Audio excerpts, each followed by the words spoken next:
Hello, I have behind me an image of a billboard taken in Daytona Beach, Florida in 2021. I have the great pleasure today of speaking with Harry Guiremand, the press spokesman of the Bloodstained Men in the United States.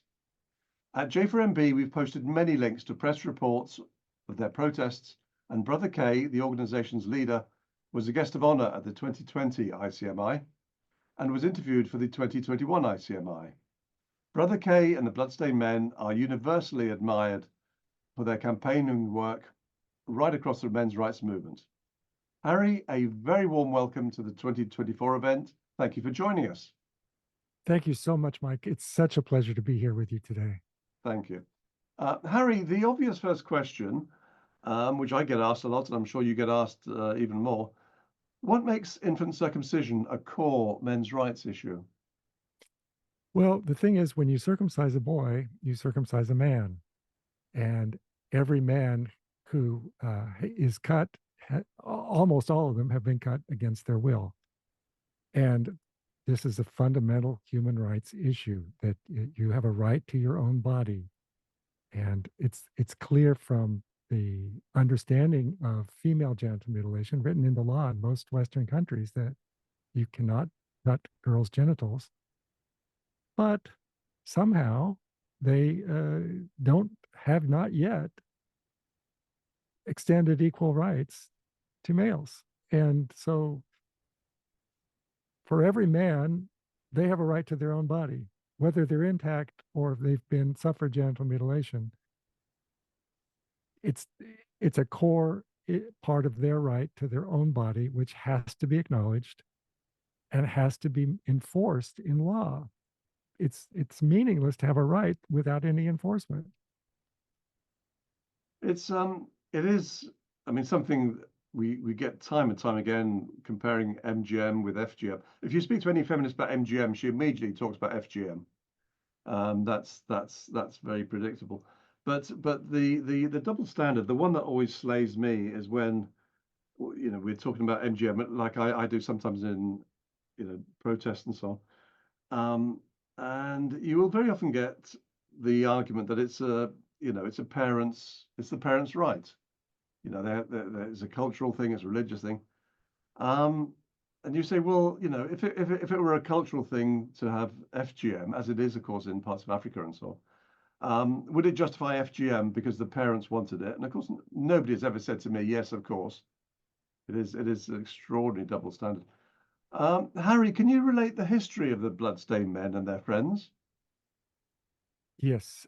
So in 2012, the American Academy of Pediatrics issued a statement, which was long anticipated. I mean, it was overdue, an update of their circumcision policy. And there was high hopes that they would finally put an end to circumcision by adopting the same kind of standards that the rest of the world already held. And instead, they came out with the absolutely shameful, disastrous policy that was deceptive in every way. And it created a firestorm of protest and inspired Brother K, who is the founder of the Bloodstained Men, as you mentioned before, to initiate this group. And the late Jonathan Conte, a young activist who unfortunately committed suicide,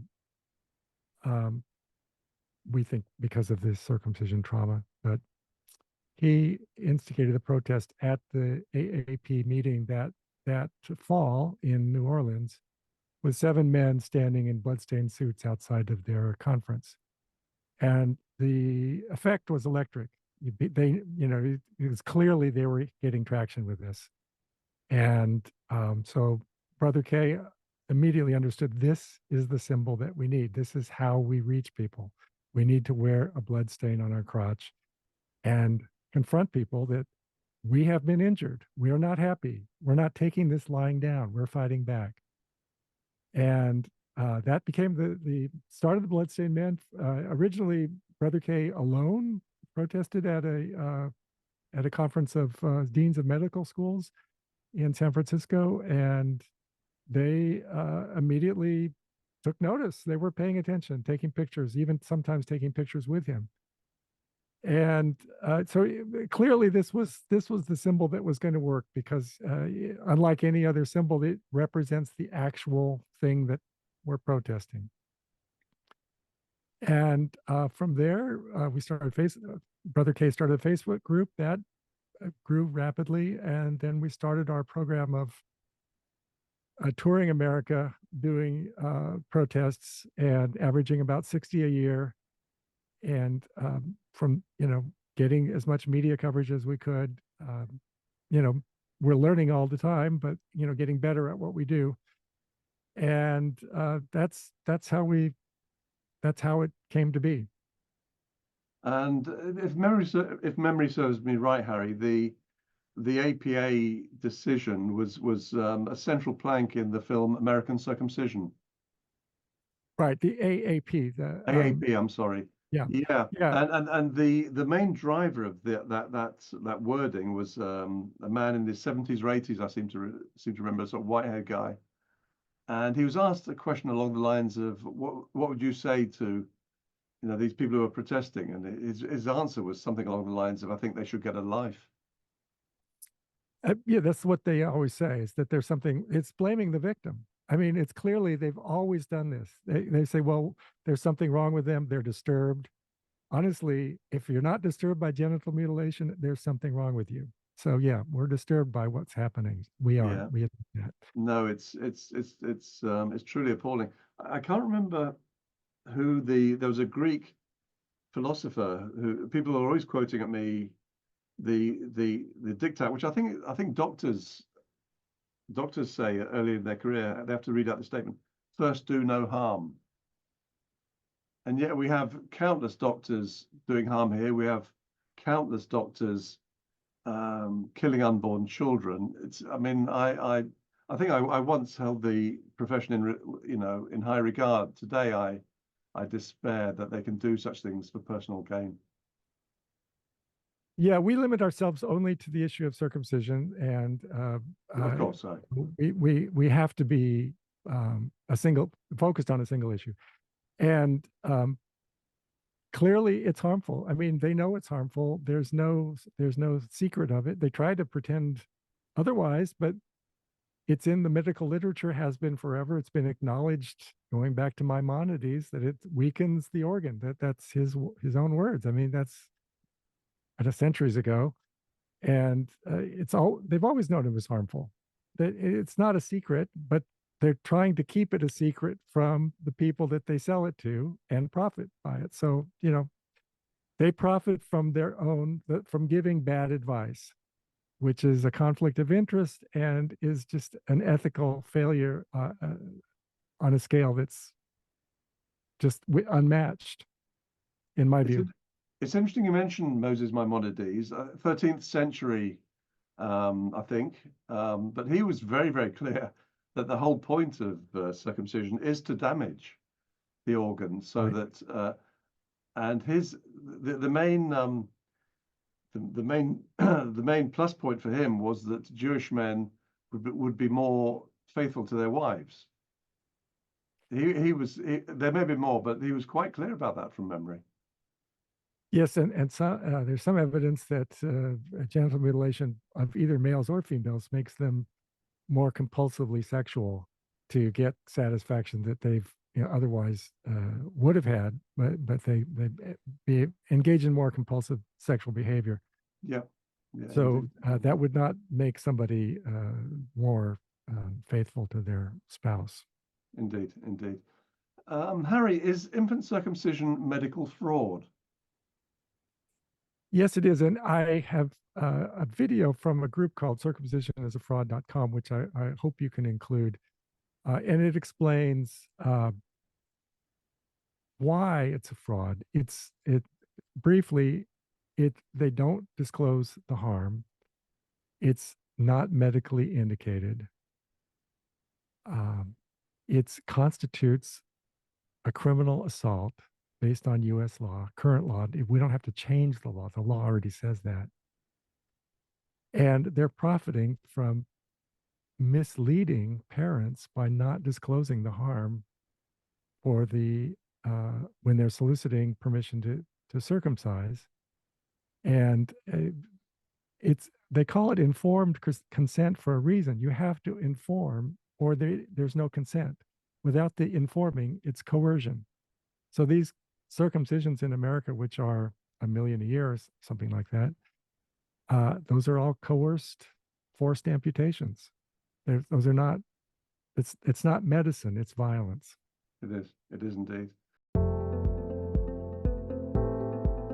Circumcision is no longer widely practiced or accepted in much of the world. The United States is a notable exception, whose doctors still promote circumcision as a normal medical surgery.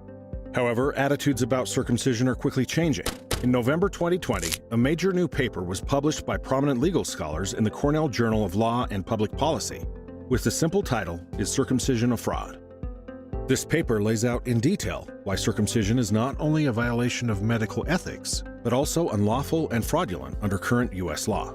The scale of the fraud is potentially vast, possibly in the tens or even hundreds of billions of dollars. This has enormous implications for doctors, hospitals, patients, and American society. Here are the 5 points in the paper you need to know. 1. Circumcision is impossible to justify on medical grounds. 2. Circumcision violates a child's right to bodily integrity. 3. Non-therapeutic circumcision constitutes criminal assault and battery under U.S. law. 4. Doctors routinely withhold critical information regarding circumcision, which is a breach of trust and a violation of medical ethics. And 5. The American Academy of Pediatrics, or AAP, has knowingly misrepresented the risks and complications of circumcision, which is fraud. We'll briefly explain each point. First, non-therapeutic circumcision is impossible to justify on medical grounds. This view is widely accepted in the international medical community. But U.S. doctors present circumcision as a normal and routine procedure. In reality, circumcision is a harmful, unnecessary, and irreversible surgery that removes important healthy tissue that can never be replaced. 38 international medical authorities have spoken out that circumcision is unethical, unlawful, and violates a doctor's Hippocratic oath to do no harm. For these reasons, circumcision is impossible to justify as normal or routine. Second, circumcision violates a child's right to bodily integrity. A cherished American ideal is that its citizens have the right to life, liberty, and the pursuit of happiness. The Supreme Court has ruled that no right is more carefully guarded than the right of every individual to be free and safe from harm. Parents, however, do not have the right to consent to unnecessary surgery. For example, they can't cut off a baby's finger just because they want to, nor may doctors conduct unnecessary surgery due to their Hippocratic oath to do no harm. Which leads to the third point. Circumcision is criminal assault. In simple terms, circumcision is violence, not medicine. When surgery is performed on a child without informed legal consent, under U.S. law, it is considered assault, battery, and child abuse. Internationally, circumcision is viewed as child violence, not medicine. The United Nations Partner Council on Violence Against Children has stated that circumcision is a gross violation of a child's rights. Fourth, circumcision is a breach of patient trust and a violation of a doctor's medical ethics. Before performing any surgery, doctors must always obtain informed consent from patients or parents. To obtain consent, doctors must fully inform patients or parents of the surgery's risks and complications. Circumcision has a list of at least 50 possible complications. By routinely withholding this critical information, doctors breach their duty to fully inform patients and tell the truth. This is illegal and unethical. Fifth, and crucially, circumcision is intentional fraud by the American Academy of Pediatrics and participating physicians.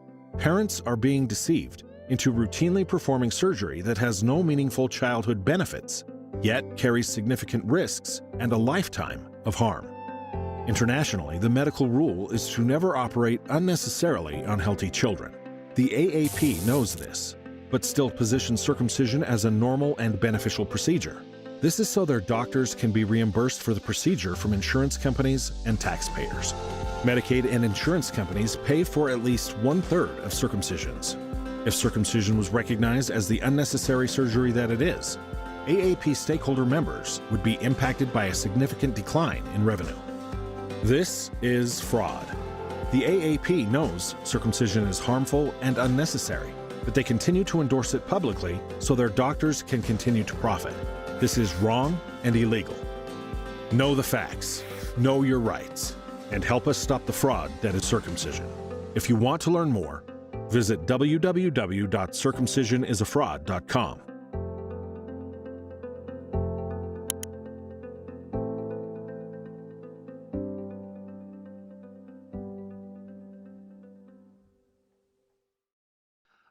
Harry, the next question might seem a bit odd, given that the Bloodstained men and their friends are probably, I think, the most high-profile anti-MGM campaigning organization in the world. I mean, I'd struggle to think anyone who is, well, there's no one else in your league, I don't think, quite frankly. And I admire everything that you do. But how do you know if your efforts are having any effect? We sometimes come back to a city and people tell us that, you know, we saw your protest and we decided to keep our son intact. And one time in somewhere in Florida, we got an email after our protest that the parents were on their way to the hospital to have their boy circumcised. They saw the protest and said, no, we'll turn the car around. We're not doing this. So we know we have an effect.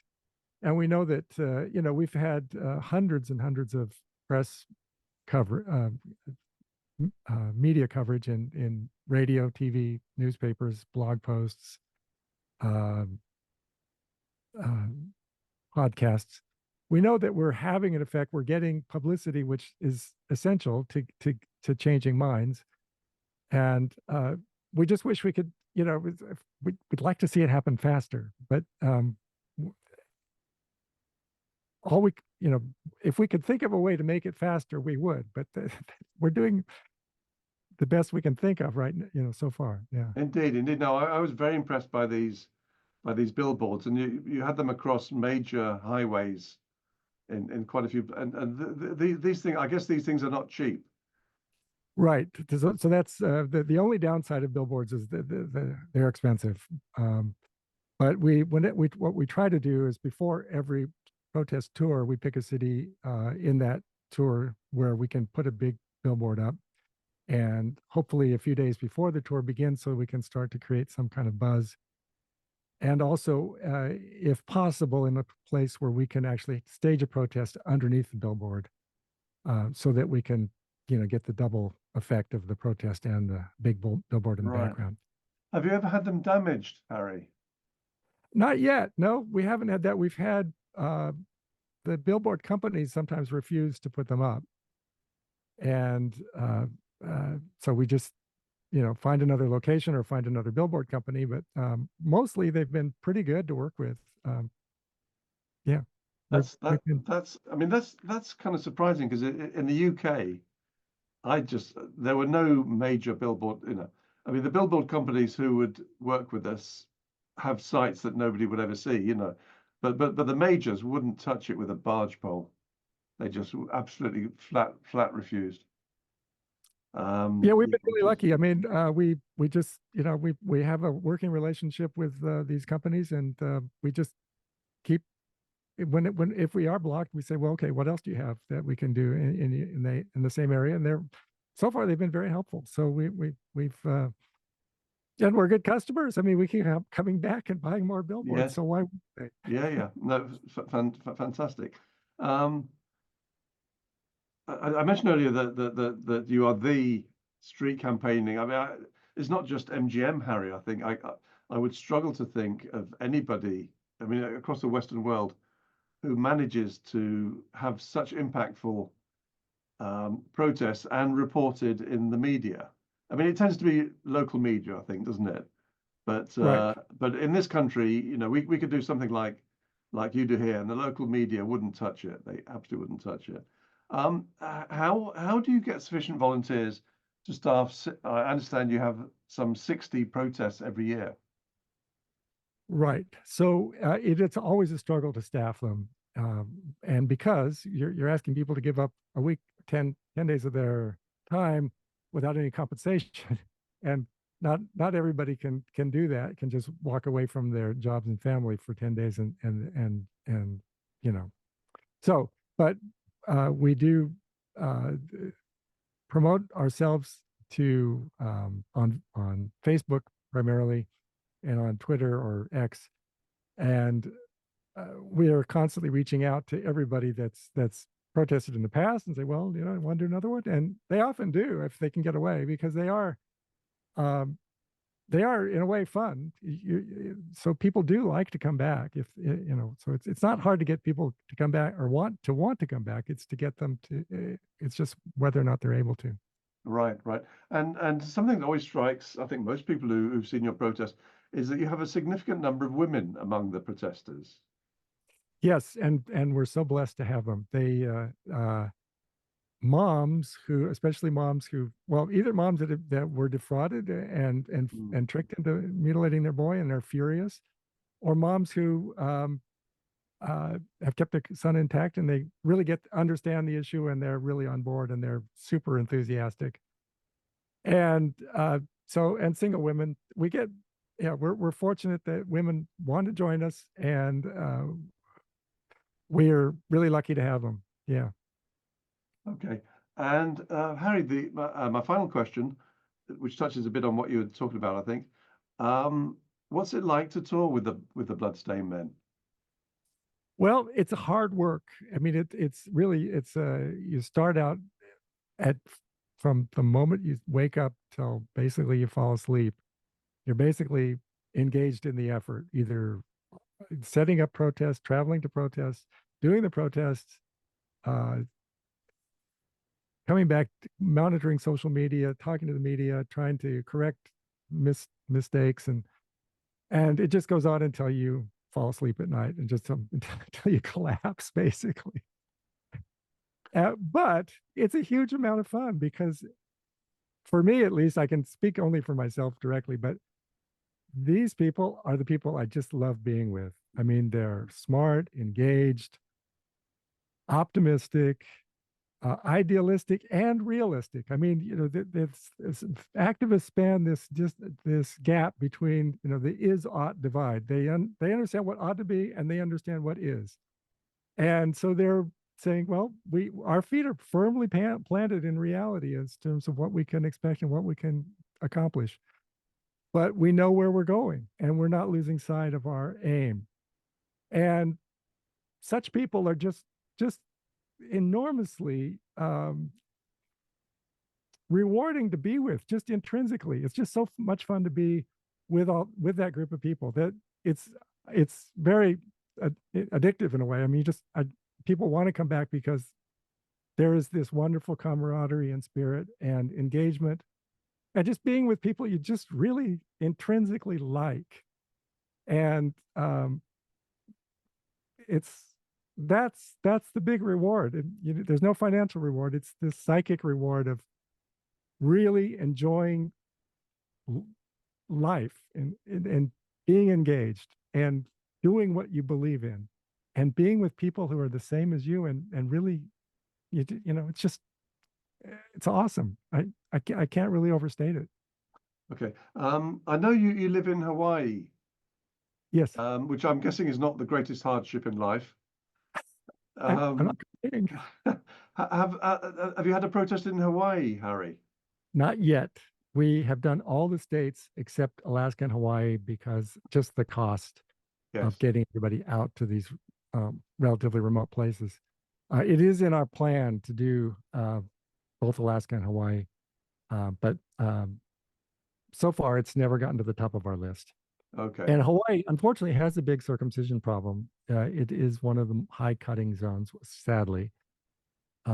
So we really are needed out here. What do the stats tell us about whether it's on the decline, Harry? Do you have any information on that? We have a real hard time getting good information. We believe that it's been slowly declining based on the reports we've gotten, based on the hospital data of how many boys are circumcised at birth. The trouble is they keep promoting it after birth, and there's this problem of forced retraction. At a well baby visit, it's more quite often somebody will forcibly retract an intact boy's foreskin, which will cause a damage, and then they'll say, "Oh well, you need to have him circumcised, and you should have had him circumcised to begin with. Look, he's got an infection." And so there's that problem, and there are lawyers working on that problem.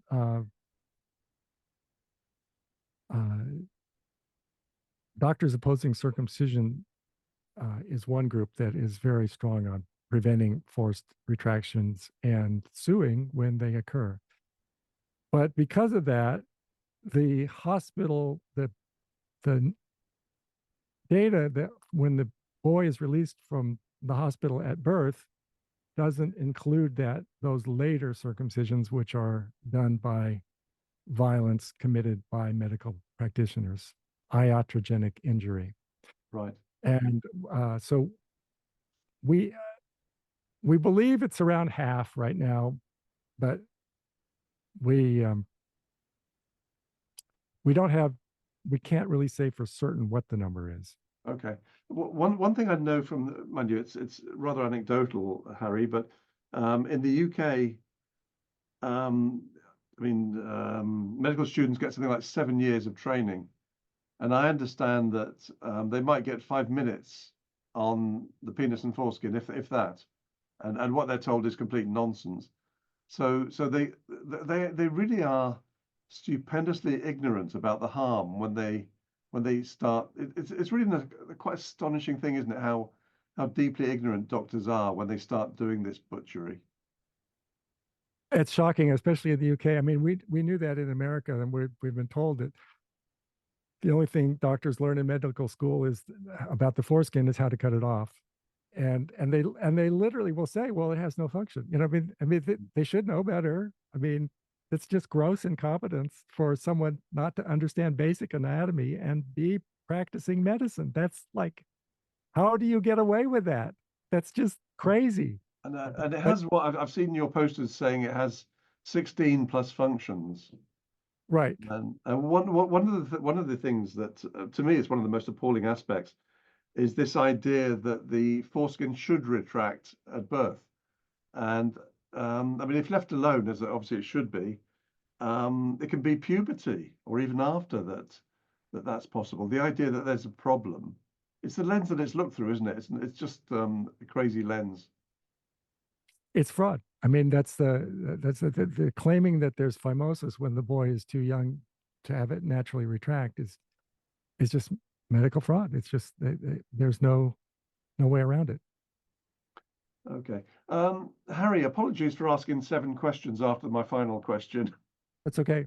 Yeah, I'm here. But you've been a wonderful guest. I cannot say how much I admire what what you, Brother Kay, and your colleagues do. It's absolutely inspiring, and I wish you every success going forward. Oh, thank you so much. It means a lot. It's Okay. coming from you. I really appreciate that. Thanks, Harry. Be well. Okay, you too.